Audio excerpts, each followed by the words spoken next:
और यदि अभी तक आपने मेरे चैनल को सब्सक्राइब नहीं किया है तो जाके सब्सक्राइब कर ले और साथ ही साथ बेल नोटिफिकेशन में जाके ऑल नोटिफिकेशन का बटन सेलेक्ट कर ले, जिससे मेरे आने वाले सारे वीडियो लेक्चर सबसे पहले आप तक पहुंच सके और आप उनका लाभ पा सके। और यदि आप कॉम्पिटिटिव एग्जाम की तैयारी कर रहे हैं और आपको मैथ से संबंधित कोई भी डाउट है, कोई भी शंका है, तो मेरे इस चैनल को जरूर सब्सक्राइब करें, क्योंकि इस चैनल पे मैं मैथ से संबंधित ट्रिक्स वाले वीडियो डालता रहता हूं, जिससे कि वो आपके लिए, आपके एग्जाम के लिए बहुत ही लाभकारी सिद्ध होगी। तो इसीलिए इस चैनल पे आप जरूर जाइए और वहां पे जाके मैथ से संबंधित वीडियो लेक्चर आप असर्टिव में सेंटेंस में चेंज कीजिए, ये ट्रांसफॉर्म कीजिए असर्टिव सेंटेंस में कि इसका मीनिंग ना बदलने पाए और ये चेंज भी हो जाए। तो कंफ्यूज मत होइए, ये डायरेक्ट मैं आपको वर्क नहीं दे रहा हूं, मैं आज आपको ये समझाने की कोशिश कर रहा हूं कि आज की जो क्लास है वो क्लास मेरी इस पे बेस है कि एक्सक्लेमेटरी सेंटेंस को असर्टिव में किस प्रकार से चेंज किया जाए, इस पर आज मेरी क्लास है। तो students, welcome to excellence classes. और आज हम लोग ट्रांसफॉर्मेशन में एक्सक्लेमेटरी टू असर्टिव सेंटेंस को चेंज करना सीखेंगे। जैसे कि मेरे पुराने जो व्यूअर्स है, मेरे पुराने स्टूडेंट हैं, उन सभी को पता हो गया कि ट्रांसफॉर्मेशन की सीरीज चल रही है, जिसमें मैंने पिछली वीडियो लेक्चर में मैंने इंट्रोगेटिव से असर्टिव में बदलना या असर्टिव से इंट्रोगेटिव बदलना बताया था। जिन्होंने अभी तक वो वीडियो नहीं देखा है, ऊपर जाके आई बटन पे लिंक है, वहां जाके वो वीडियो को देख सकते हैं। लेकिन आज की क्लास मेरी जो है ये एक्सक्लेमेटरी से असर्टिव में चेंज करने की है। और एक्सक्लेमेटरी से असर्टिव में चेंज करने के समय हम लोगों को ध्यान रखना है कि इसकी मीनिंग ना बदलने पाए और ये सेंटेंस हमारा आराम से ट्रांसफॉर्म हो जाए। तो चलिए चलते अपनी क्लास की तरफ और देखते हैं कि हम सेंटेंस को किस प्रकार से एक्सक्लेमेटरी से असर्टिव में चेंज कर सकते हैं। तो पहले जानते हैं एक्सक्लेमेटरी सेंटेंस क्या है। Generally exclamatory sentence shows the emotion of our heart. मतलब सामान्यतः एक्सक्लेमेटरी सेंटेंस जो है हम लोगों के मन के भाव को दिखाता है कि हमारे मन में कैसी कैसी भाव चल रहे थे उनको दिखाता है। जैसे कि खुशी, सौरो मध्य दुख, एंगर क्रोध, सरप्राइज आश्चर्य, ऐसे सेंटेंस जो होते हैं ये इसी टाइप के जो मनोभाव होते हैं हमारे, इन्हीं मनोभाव को दर्शाने के लिए ऐसे सेंटेंस यूज किए जाते हैं। तो जब यहाँ पे ऐसे सेंटेंस यूज होते हैं तो इनको जब असर्टिव में ट्रांसफॉर्म किया जाता है तो उनके लिए कुछ अलग से स्पेशल रूल अपनाए जाते हैं। और ट्रांसफॉर्मेशन में मैं शुरू से बताता आ रहा हूँ, ये चीज आपको अच्छी तरीके से क्लियर हो गई कि ट्रांसफॉर्मेशन एक ऐसा सेंटेंस होता है जिसमें हम लोग एक सेंटेंस को, एक प्रारूप को, एक स्ट्रक्चर को उसके दूसरे स्ट्रक्चर में चेंज भले कर दे, लेकिन उस ट्रांसफॉर्मेशन के अंतर्गत उस सेंटेंस की हमें मीनिंग ना बदलने दी जाए, वही हमारा क्लियरली ट्रांसफॉर्मेशन होता है। समझ में आई बात? तो ये डेफिनेशन जो है आप नोट कीजिए। इसके बाद फिर इसके हम लोग कुछ रूल्स लेते हैं, उन रूल अकॉर्डिंग हम लोग इनको असर्टिव में ट्रांसफॉर्म करना सीखते हैं।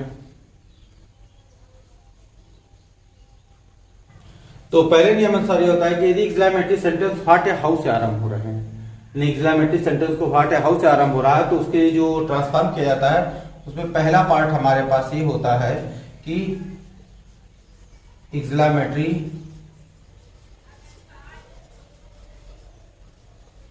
सेंटेंस असर्टिव में बदले। अब कैसे बदले असर्टिव में कि इसका जो नॉर्मल सा स्ट्रक्चर हमें जो यूज करना रहेगा वो ये यूज करना रहेगा सब्जेक्ट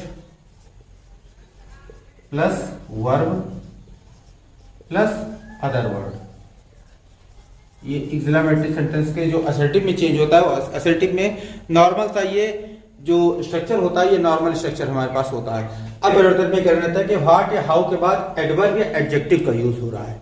व्हाट या हाउ के बाद अगर हम लोगों को एडवर्ब या एडजेक्टिव मिल रहा है तो वहां पे व्हाट या हाउ को हम लोग हटा देंगे और उसके बदले पर हम लोग वेरी का यूज करेंगे। क्लियर?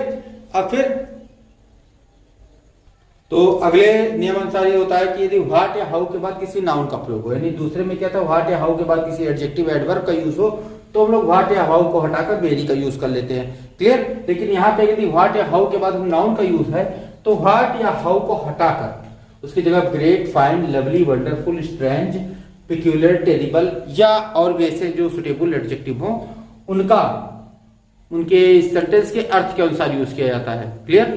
तो इस रूल को आप लिख लीजिए। इसके बाद हम इसकी कुछ एग्जांपल देते हैं जिससे ये रूल आपको एकदम से क्लियर हो जाएगा।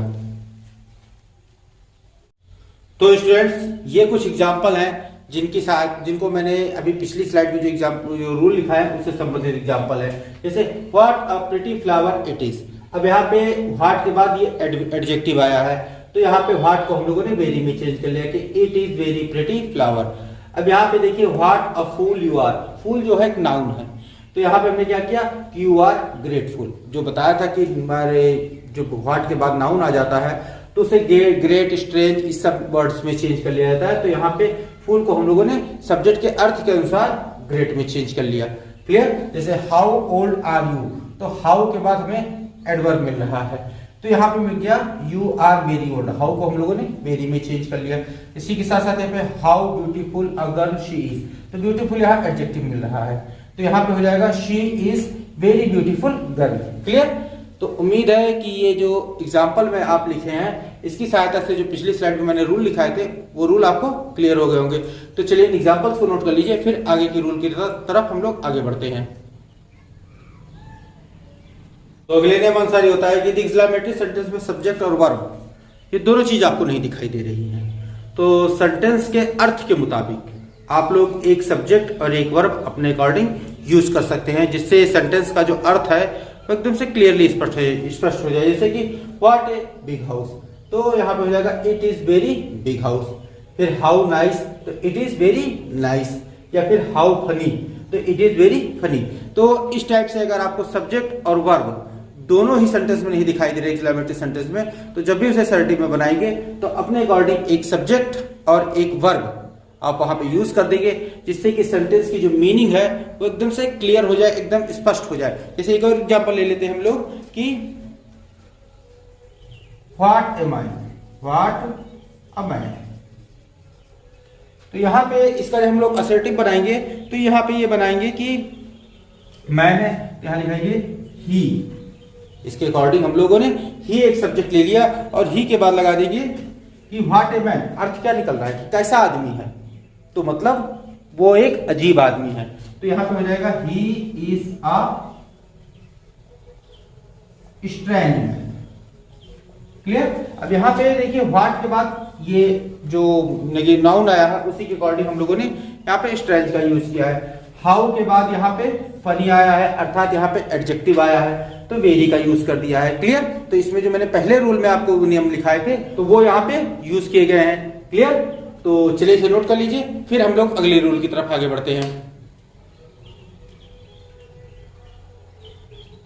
तो स्टूडेंट्स अगले नियम अनुसार होता है कि यदि exclamatory sentence would that, oh that, oh that, oh for, if I could only, या oh if I could only, या फिर ऐसे ही किसी और फ्रेज से स्टार्ट हो रहा हो, तो उसको जब हम लोग असर्टिव में चेंज करते हैं तो उसको या तो आई विश से शुरू करते हैं या फिर आई अर्नेस्टली डिजायर से स्टार्ट करते हैं उस सेंटेंस को। जैसे कि एग्जांपल लेते हैं हम लोग कि oh that I were rich, oh that I were rich. अब तो इसको जब हम लोग असर्टिव में ट्रांसफर करेंगे तो यहां होगा आई विश, अभी ओ दैट पूरा हटा देंगे, फिर उसके बाद आई वर रिच। क्लियर? तो यहां पे ये चीज की होगी कि ओ दैट को हटाया, आई विश का हमने यूज किया। तो एक और एग्जांपल लिया कि would that I had not wasted my time when I was young. अब इसको जब हम लोग कर देंगे तो यहां पे होगा आई विश, अब यहां पे आई विश लगाइए, चाहे आई अर्नेस्टली डिजायर लगा दीजिए, कोई भी एक वर्ड आप लगा दीजिए, कोई भी एक फ्रेज लगा दीजिए, सेंटेंस को हम लोग आराम से असर्टिव में ट्रांसफर कर सकते हैं। तो यहाँ पे हमने आई विश लगाया, आई विश लगाने के बाद वुड दैट को पूरा हटा दिया, बाकी same sentence, I wish I had not wasted my time, comma I was young. तो इसको जो हम असर्टिव में ट्रांसफर करेंगे तो हो जाएगा आई विश के बाद हम लोगों ने वुड दैट को हटा दिया, तो I wish I had not wasted my time when I was young. Clear? तो चलिए इस रूल को और इन एग्जाम्पल को नोट कर लीजिए। उम्मीद है इन एग्जाम्पल की सहायता से ये रूल आपको क्लियर हो गया होगा। तो चलिए इसे नोट कर लीजिए और फिर अगले रूल की तरफ हम लोग आगे बढ़ते हैं।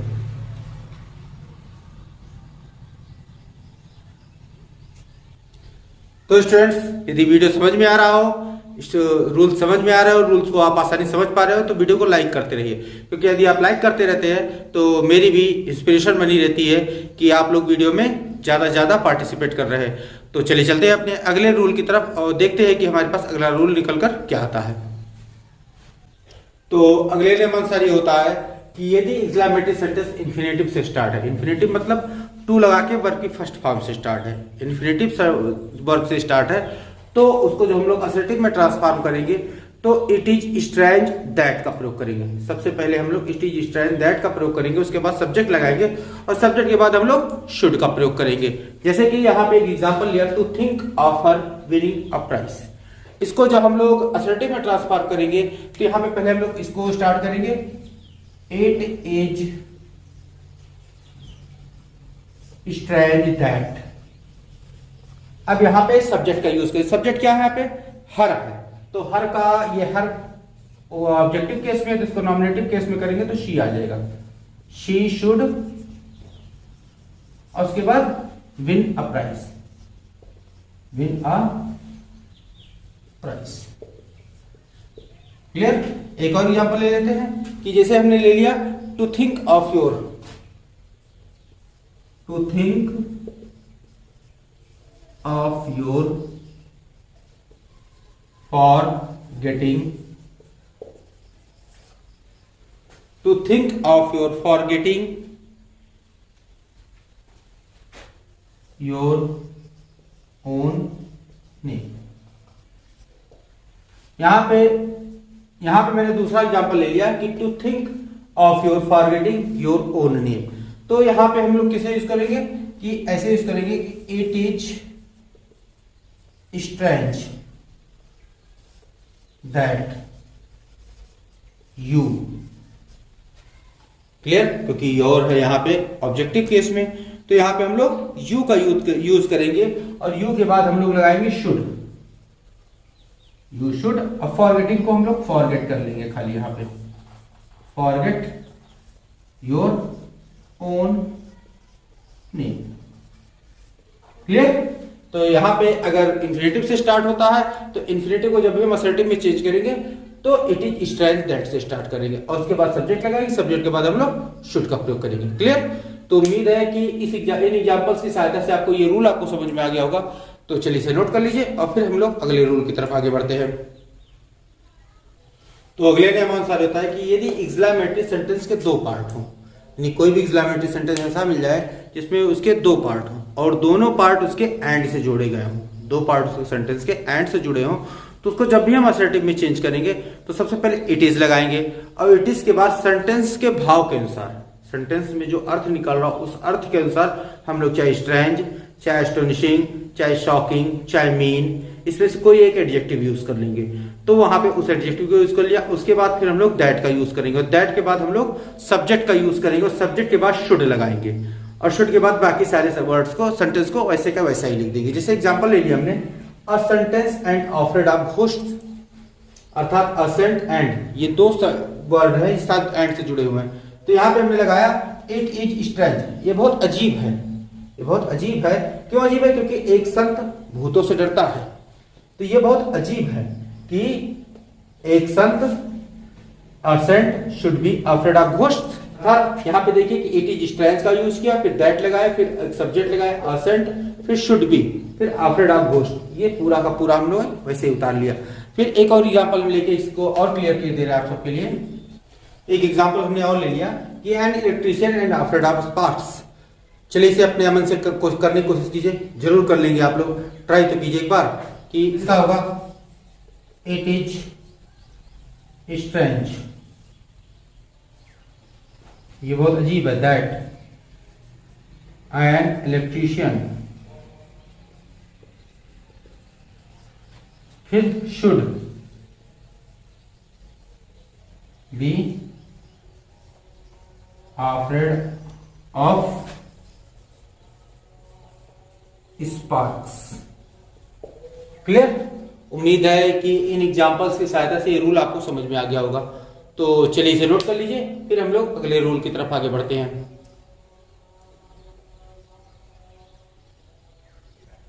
तो अगले नियम अनुसार ये होता है स्टूडेंट कि यदि exclamatory sentence how plus adjective plus of से स्टार्ट हो रहा है तो उसे जब असर्टिव में ट्रांसफॉर्म करते हैं तो कुछ उसका स्ट्रक्चर इस प्रकार से बनाते हैं कि subject plus verb plus adjective plus enough plus infinitive और उसके बाद ऑब्जेक्ट, फिर फुल स्टॉप लगा देते हैं।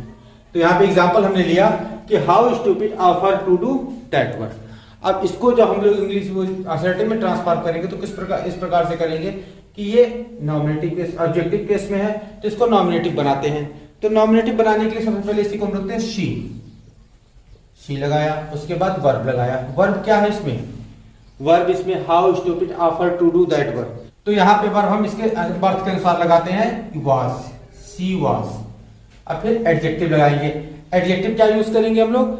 एडजेक्टिव यूज करेंगे स्टूपिड था, इसमें एडजेक्टिव था स्टूपिड, शी वाज स्टूपिड। और उसके बाद हम लगाएंगे एनफ, एनफ लगाया हमने। और फिर इन्फिनेटिव लगा देंगे। इन्फिनेटिव क्या लगाएंगे कि टू डू, ये देखो यहाँ पे इन्फिनेटिव लगी है तो टू डू लगाया हमने, टू डू। और उसके बाद दैट वर्क, यानी कि यही इसका ऑब्जेक्ट है तो दैट वर्क और फुल स्टॉप लगा दिया। तो ये हो जाएगा हमारा she was stupid enough to do that work. अब इसी के साथ एक और एग्जांपल ले लेते हैं हम लोग, जिससे और अच्छे से आपको क्लियर हो जाए। तो अगला एग्जांपल है कि how selfish of you to cheat your assistant. इसको जो हम लोग बनाएंगे तो क्या हो जाएगा कि यू।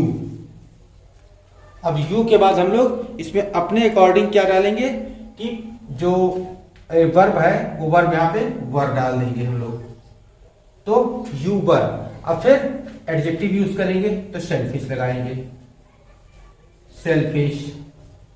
फिर एनफ का यूज करेंगे हम लोग, एनफ लगाया। फिर उसके बाद इंफिनिटिव लगाया टू चीट, टू चीट। उसके बाद object your assistant, full stop. तो you were selfish enough to cheat your assistant. Clear? तो उम्मीद है इन एग्जाम्पल की सहायता से ये रूल आपको समझ में आ गया होगा। तो चलिए इस रूल को और इन एग्जाम्पल को नोट कर लीजिए, फिर अब लोग अगले रूल की तरफ बढ़ते हैं।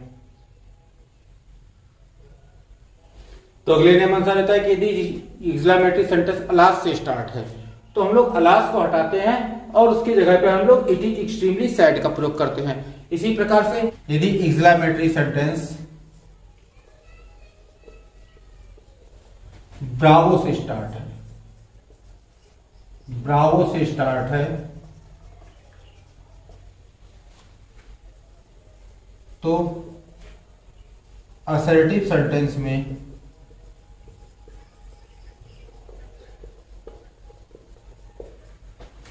ब्रावो हटा देंगे। ब्रावो को हटाकर it is matter of praise का प्रयोग करेंगे, प्रेज का प्रयोग करेंगे। ठीक, कि यदि सेंटेंस में ब्रावो आ रहा है तो हम लोग ब्रावो को हटा देंगे और ब्रावो की जगह पर it is matter of praise that का प्रयोग करेंगे। क्लियर? या फिर इसी के साथ हम लोगों का जो यदि एक्सक्लेमेटरी सेंटेंस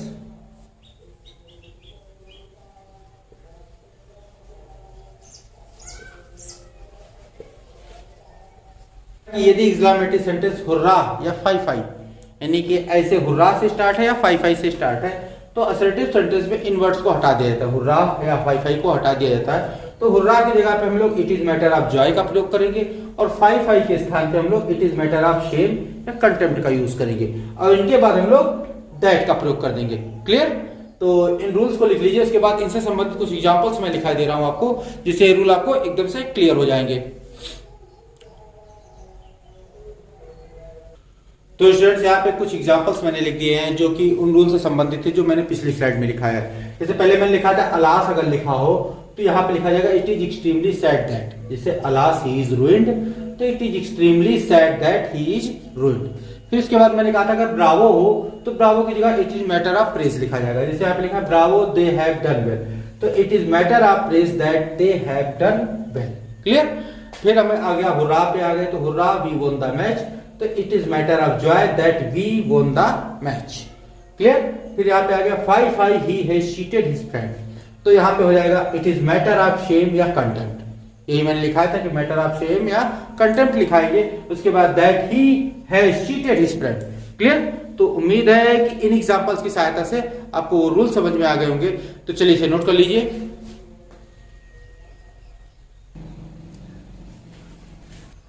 तो स्टूडेंट्स, इसी के साथ आज का वीडियो लेक्चर समाप्त किया जाता है। उम्मीद है इस वीडियो लेक्चर में मैंने जितने भी रूल आपको बताए हैं और उनसे संबंधित जितने भी एग्जांपल आपको बताए हैं वो आपको अच्छे समझ में आ गए होंगे। और जब भी आप एक्सक्लेमेटरी सेंटेंस को असर्टिव में चेंज करेंगे तो ये रूल आपके बहुत काम आएंगे। हाँ, ये बात जब अलग है कि असर्टिव सेंटेंस को जब एक्सक्लेमेटरी में चेंज करेंगे तो इन्हीं रूल्स को आप उल्टा करके लगा दीजिए और सेंटेंस हमारा एक्सक्लेमेटरी से असर्टिव में चेंज हो जाएगा। ये लेक्चर मेरा ट्रांसफॉर्मेशन चैप्टर के अंतर्गत था। इससे पहले मैंने और भी कई सारे वीडियो लेक्चर ट्रांसफॉर्मेशन पे दे रखे हैं, जिनको मैं ऊपर आई बटन पे लिंक कर दूंगा, वहां से जाकर आप उन्हें देख सकते हैं, या फिर नीचे डिस्क्रिप्शन बॉक्स में उस ट्रांसफॉर्मेशन चैप्टर की पूरी प्ले लिस्ट पड़ी होगी, वहां से जाके आप ट्रांसफॉर्मेशन के सारे वीडियो लेक्चर को वॉच कर सकते हैं। तो यदि आपको वीडियो लेक्चर अच्छा लगा हो और इससे आपने कुछ भी सीखा हो, आपके कुछ भी काम आने वाले इसमें रूल्स मैंने बताया, तो वीडियो को लाइक कीजिए और साथ ही साथ उन सभी दोस्तों को शेयर कीजिए जो इंटर में पढ़ रहे हैं और अपने बोर्ड एग्जाम्स की तैयारी कर रहे हैं। उन सबकी बोर्ड एग्जाम्स के लिए ये वीडियो लेक्चर बहुत ही काम आने वाला है।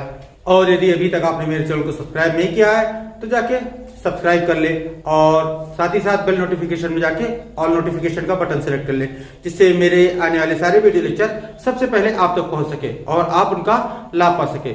और यदि आप कॉम्पिटिटिव एग्जाम की तैयारी कर रहे हैं और आपको मैथ से संबंधित कोई भी डाउट है, कोई भी शंका है, तो मेरे इस चैनल को जरूर सब्सक्राइब करें, क्योंकि इस चैनल पे मैं मैथ से संबंधित ट्रिक्स वाले वीडियो डालता रहता हूं, जिससे कि वो आपके लिए, आपके एग्जाम के लिए बहुत ही लाभकारी सिद्ध होगी।